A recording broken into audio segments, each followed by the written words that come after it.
वंदे मातरम विद्यार्थियों।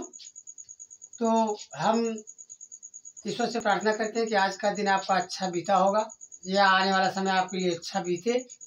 हम ये ईश्वर से प्रार्थना करते हैं। आज हम लोग पिछले वीडियो में हम लोग पढ़े थे, पिछले चैप्टर हम लोग पढ़े थे टेंस 18 में। अब अगला आपका पार्ट कितना 19 है। तो 19 में देखिए आपको क्या है कि फ्यूचर परफेक्ट कंटिन्यूअस टेंस है आपका। देखिए तो सबसे पहले आप इसको हम जैसे क्या हम पिछले 17 पार्ट हम लोग पढ़ चुके हैं कि नाम को एक अर्थ के हिसाब से ये प्रत्येक शब्दों का हम लोग नाम पढ़ते हैं, नामों का अर्थ निकालते हैं, उसकी साहित्य पता लगाते हैं। आइए उसी प्रकार हम इसका भी हम अध्ययन करते हैं। देखिए फ्यूचर है, फ्यूचर का मतलब क्या होता है आपका भविष्य, और भविष्य को हम क्या बोलते हैं या इसकी पहचान क्या होती है। वाक्य अंत में क्या होता है आपका होगा, फिर उसके बाद क्या होगा होगे, फिर उसके बाद होगे। इसके लिए क्या करते हैं हम लोग विल भी या शैल भी लगाते हैं, शैल भी लगाते हैं। ये आपको हम लोग पिछली वीडियो में पढ़ चुके हैं। अगला आपका क्या परफेक्ट, परफेक्ट का मतलब क्या होता है पूर्ण, और पूर्ण की पहचान क्या होती है वाक्य अंत में चुका, चुके आता है, और उसके लिए क्या लगाते हैं हम लोग हैज या हैव लगाते हैं, हैज या हैव। अब आपका क्या कंटिन्यूअस है, कंटिन्यूअस का तो मतलब क्या होता है अपूर्ण, अपूर्ण, और इसके लिए हम लोग क्या करते हैं आता वाक्य में अंत में रहा और रहे आता है, और इसके लिए हम अंग्रेजी में क्या करते हैं कि वर्ब बी का प्रयोग करते हैं, और उसके बाद क्या करते हैं हम लोग क्रिया में आईएनजी लगाते हैं। टेंस का मतलब काल। देखिएगा ये आपका क्या अफर्मेटिव सेंटेंस में हम लोग चर्चा कर रहे हैं। तो देखिए अगर हमसे कोई चर्चा करे कि बताइए कि इसकी मीनिंग क्या, मतलब फ्यूचर परफेक्ट टेंस को हिंदी में क्या बोलते हैं, फ्यूचर परफेक्ट कंटीन्यूअस को हिंदी में क्या बोलते हैं, क्या बनता है आपका पूर्ण तथा अपूर्ण भविष्य काल। इसकी क्या होगी आपकी हिंदी मीनिंग हो गई। अब इसका पहचान क्या होगी आपकी। अब देखिए इसके पिछले वीडियो में हम लोग पढ़ चुके थे कि एक ही वाक्य में दोनों काम होते हैं, एक पूर्ण का, एक अपूर्ण का, एक परफेक्ट का और एक कंटीन्यूअस का। तो ये कैसे पूरा होता है इसको हम लोग जान चुके हैं। तो उसी प्रकार इसमें भी है कि आपका एक आपकी साइकिल क्या बनेगी समय को अपूर्ण मतलब पूर्ण को दर्शाने के लिए जो काम पूरा हम उसी को समय से दर्शा सकते हैं, और जो अपूर्ण है वो समाप्ति नहीं हुआ है तो उसको हम समय से दर्शाने का कोई सवाल ही नहीं होता है। इसलिए हम सबसे पहले क्या करते हैं इसमें हम समय लगा देते हैं। इस वाक्य में आपकी यही पहचान होती है कि इसमें क्या लगाया समय लगाया जाता है। आइए हम पहचान देखिए लिखते हैं परिभाषा। परिभाषा क्या आपकी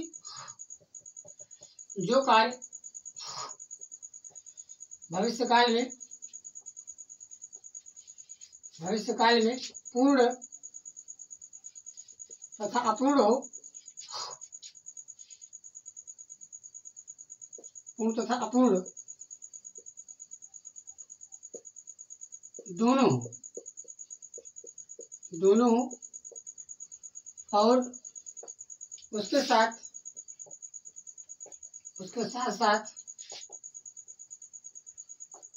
समय भी बताया गया हो, समय भी बताया गया हो, तो उसे फ्यूचर परफेक्ट कंटीन्यूअस टेंस कहते हैं। ये रही क्या आपकी परिभाषा रही। पहचान देख लीजिए आप क्या है पहचान। ऐसे वाक्यों में समय के साथ अंत में रहा होगा, रहे होंगे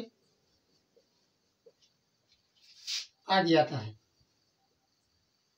ये आपका पहचान। और नियम की चर्चा हम लोग करते हैं। नियम आपका वही है, एक क्या नियम है आई बी तथा फर्स्ट पर्सन सब्जेक्ट के साथ विल या शैल है। अब देख लीजिएगा यहाँ तक हम लोग पिछले टेंस में हम लोग पढ़ चुके थे कि विल हैव का प्रयोग, शैल हैव का प्रयोग। अब देखिए आप यहाँ पर आपको लिखा गया कंटिन्यूअस टेंस में, तो कंटिन्यूअस टेंस आपका देखिए बी लिखा है, और आपको ये भी पता है कि हैज या हैव के बाद क्या होती है, वर्ब की थर्ड फॉर्म लिखी जाती है। तो यहाँ पर वर्ब क्या बनती है आपकी, बी बनती है। तो बी का थर्ड फॉर्म क्या होता है, बीन होता है। इसलिए हम क्या करेंगे, बिल या सेल हैव के बाद क्या लगेगा, बीन लगाएंगे। क्या लेंगे आप, बीन लिखिए आप, बीन। बिल या सेल है बीन लिखकर वर्ब में आईएनजी लगाया जाता है। नंबर 2 नियम आप देख लीजिए आप। देखिए नंबर 2 वाले में आप लोग जानते होंगे, जैसे समय के लिए आपको बताया गया है कि हम क्या करते हैं, निश्चित समय के लिए सिंस का प्रयोग करते हैं और अनिश्चित समय के लिए फॉर का प्रयोग करते हैं।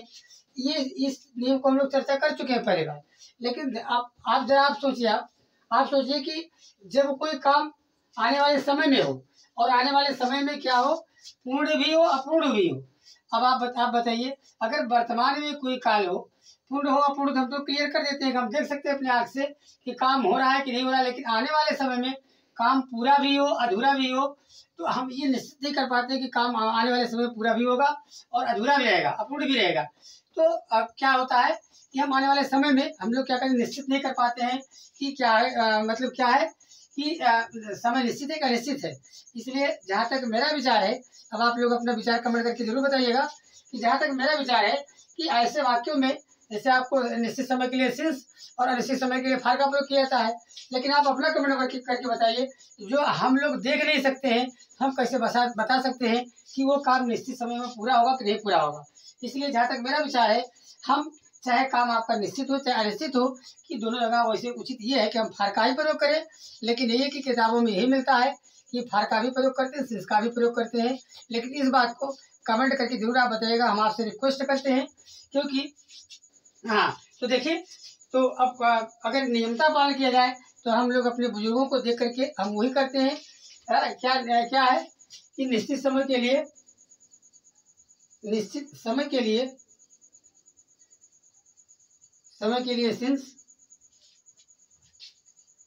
सिंस तथा अनिश्चित समय के लिए फॉर का प्रयोग करते हैं। ऊपर हम लोग लिखते हैं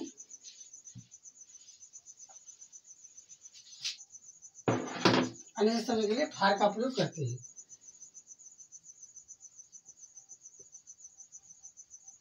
फॉर का प्रयोग करते हैं, देखिएगा। अब हमने आपको बताया ना कि जहाँ तक मेरा विचार है, अपना विचार है, हम अपने विचार से अगर देखें तो हम हर जगह क्या लगाएंगे, फॉर का ही प्रयोग करेंगे। लेकिन ये हमारे पूर्वजों को अगर देखा जाए तो जो हमारे ग्रामेरियन मतलब बंधुओं ने लिखा है, या जो हमारे टीचर भी लिखते हैं, जो हमारी किताबों में लिखा है, तो निश्चित समय के लिए सिंस, अनिश्चित समय के लिए फॉर का प्रयोग करते हैं। अगर उनके विचार पर देखा जाए तो हम वही मतलब परंपरा लागू करेंगे। लेकिन अगर हम ध्यान की दृष्टि से ध्यान से अगर देखा जाए तो मतलब क्या होना चाहिए, फॉर का ही प्रयोग किया जाना चाहिए। खैर देखिए, दोनों नियमों का रूल्स फॉलो करते हैं। जैसे एग्जाम्पल देख लीजिए आप। एग्जाम्पल क्या है कि मैं 2 दिन से यह पुस्तक 2 दिन से पुस्तक पढ़ रहा हूँगा। देखिएगा आप, अब देखिए आप 2 दिन से, इसका मतलब यहाँ तक काम आपका समाप्त हो चुका है। कहने का मतलब परफेक्ट टेंस है। और उसके बाद अब भी जारी है, इसका मतलब क्या हुआ आपका, फ्यूचर कंटिन्यूअस टेंस है। तो देखिए आप, नियम हुआ आपका क्या है, आपको बताया गया था। नियम क्या बताया गया, आई के साथ क्या लगाएंगे आप, सेल लगाएंगे आप। अब यहाँ पर आपकी 3 सहायक क्रिया बन रही है। एक आपका हैव बन रहा है और एक आपका क्या बन रहा है, बीन बन रहा है। आई सेल हैव बीन। अब उसके बाद क्या लगाएंगे आप, वर्ब लिखिए। वर्ब क्या आपका पढ़ना करने का मतलब क्या हुआ, रीड। अब इसी में क्या लगाए, आईएनजी लगाने की। अब यहाँ पर देखिए, यहाँ अनिश्चित समय है तो हम क्या लगाएंगे, फॉर का प्रयोग करेंगे। यानी कि I shall have been reading this book for 2 days। ये आपका अफर्मेटिव का नियम। आइए हम क्रम देख लेते हैं। क्रम क्या आपका, सबसे पहले आप सब्जेक्ट लिखेंगे, फिर आपका क्या लेंगे, बिल लिखिए, फिर आपका लेंगे सेल लिखिए आप, उसके बाद हैव लिखेंगे आप, फिर आप बीन लगाएंगे, फिर क्या लगाएंगे आप वर्ब लिखेंगे, वर्ब में क्या लगाएंगे आप ING लगाइएगा आप, फिर उसमें क्या करेंगे आप समय लिखिए आप और ऑब्जेक्ट लिखिए आप, ऑब्जेक्ट अगर आपको वाक्य में ऑब्जेक्ट आया है तो लिखिए आप, अगर नहीं आया तो कोई बात नहीं है। फिर क्या लगाएंगे आप फाल लिखिए आप या सीन्स लिखिए। अगर हम पूर्वजों को देख करके हम देखते हैं सीन्स का भी हम लोग प्रयोग करते हैं, फाल या सीन्स, फिर उसके बाद क्या लिखते हैं आप टाइम लिखते हैं। ये रहा आपका वाक्य स्ट्रक्चर। इसी मतलब इसी स्ट्रक्चर के हिसाब से हम लोग क्या करते हैं फ्यूचर परफेक्ट कंटीन्यूअस टेंस की हम इसका हम ट्रांसलेट करते हैं। एक बार हम लोग फिर रिवाइज कर देते हैं, रिवीजन कर देते हैं। देखिए फ्यूचर का मतलब आपको बताया गया, इस पूरे चैप्टर का नाम क्या है, फ्यूचर परफेक्ट कंटीन्यूअस टेंस। इसको हिंदी में क्या बोलेंगे, पूर्ण तथा पूर्ण भविष्यकाल बोलेंगे। पहचान क्या होती है, वाक्य के अंत में समय के साथ रहा होगा, रहे होंगे आता है। सहायक क्रिया क्या लगाते हैं, बिना सेल हैव भी लगाते हैं। अब तो एग्जाम्पल जैसे आपको दिखाया गया, देखिए मैं 2 दिन से पुस्तक पढ़ रहा हूँ, तो ये आपका 2 दिन से आपका क्या हुआ, आपका परफेक्ट हुआ, और अभी आपका जारी है तो भविष्य काल में जारी है, तो ये आपका क्या हुआ कंटिन्यूअस हुआ। और बात क्या करेंगे आप IB के साथ आपको बताया गया सेल लिखा जाएगा, तो यहाँ पर सेल का प्रयोग करेंगे। सहायक क्रिया आपकी 3 सहायक क्रियाएं बताई गई है, तो 3 वाले की क्रम से लिखते हैं, पहले सेल लिखते हैं, फिर हैव लिखते हैं, फिर बिन लिखते हैं, उसके बाद में ING लगा करके ऑब्जेक्ट के साथ साथ समय निश्चित करते हैं। ये आपका अब मतलब इस टेंस का अफर्मेटिव सेंटेंस। नेगेटिव और इंट्रोगेटिव हम अगले पार्ट में मिलेंगे, अगले पार्ट में हम लोग अध्ययन करेंगे। फिर अगले पार्ट में आपसे मुलाकात होगी, तब तक के लिए आपको धन्यवाद, जय हिंद।